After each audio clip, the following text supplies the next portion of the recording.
Last workout of the open, 14.5. Few thrusters, few burpees, over the bar, bar facing burpees, not a big deal. Well, kinda.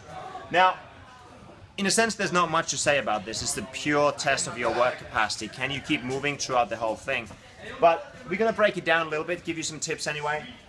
Start on the warm-up, okay?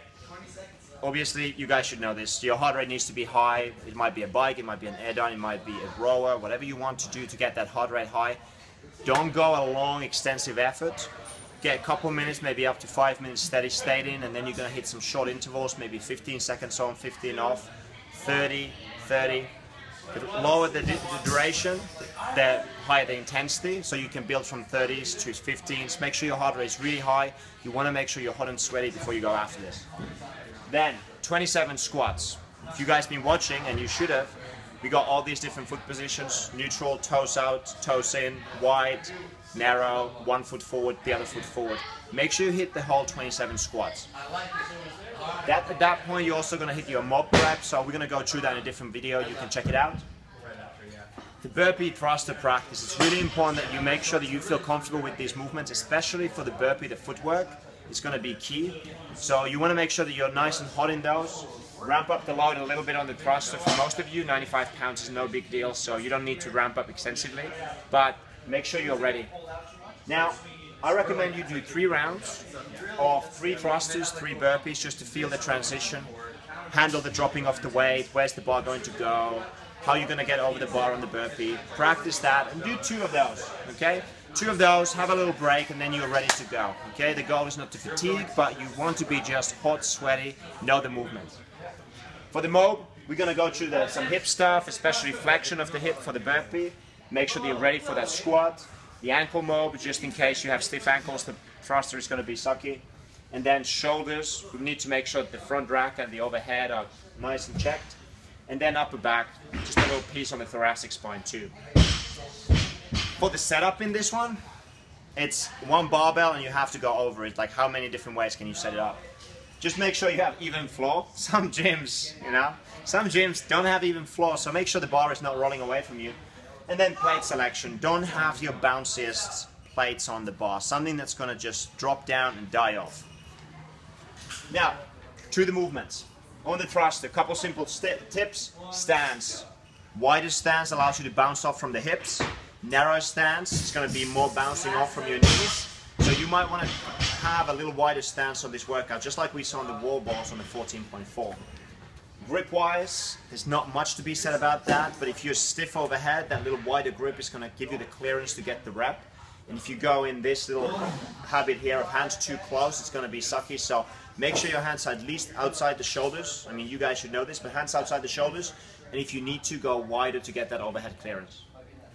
On the sets, first, if you can go unbroken, go unbroken. This is just all go, go, go workout. You want to keep a steady pace.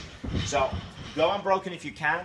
If you cannot go unbroken, or within those sets of unbroken thrusters, keep that mindset of, hey, I'm just going to hit this big set first. So if you're going to break down, let's say, on the second set of 18s, you're not going to do 9 and 9. I'd rather have you do 12 and 6 or 10 and 8, something where you have that split. That's going to keep a positive mindset. You're going to have less reps remaining after each set. Don't break it down to more than 2, if at all possible. 3 max, but you're going to lose a lot of time kind of sucking air between the sets of thrusters. They're not going to get much easier, so if you can suck through it, go for it.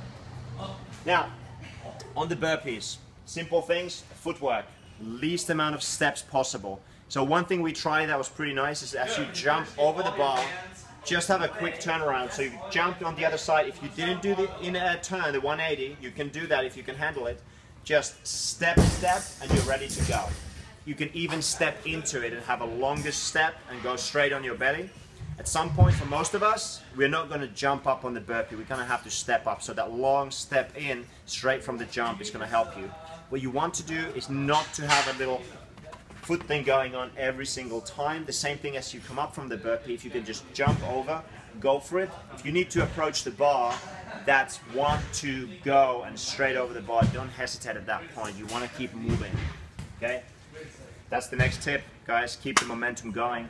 You don't want to stop. If you have to, just crawl up from that burpee, crawl up from the burpee, but do not pause and think about it. When you get over the bar, get your belly on the ground, get back up again.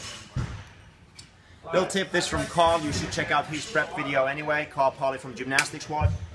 Pushing your hips through the ground is going to help you to squeeze your butt tight as you come up from that burpee. It's going to save your triceps a little bit because it's going to be tasty in here.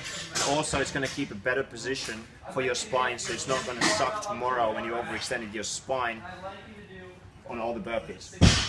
Now, finally, for pacing, it's very simple. You keep moving on this workout. Whatever pace you can handle, keep it. Don't try to push faster than your natural cadence. In the end, when you get to 9s, 6s, and 3s, you want to keep going, you want to push, you want to embrace that suck. But until then, you just want to pace whatever you feel is good. If you look at Rich's performance, he went nice and steady from the beginning, ended up with the best time yesterday night. So start steady, increase the pace as you get to the lower numbers, single digits, but just keep moving. And then finally, just a reminder, keep those negative splits on the thrusters as much as you can. Don't do equal splits, and don't do the splits the other way around. Don't do like 6 and 12. That'll never happen in your life. So nothing too fancy today. It's just thrusts and burpees. It's going to suck. So what?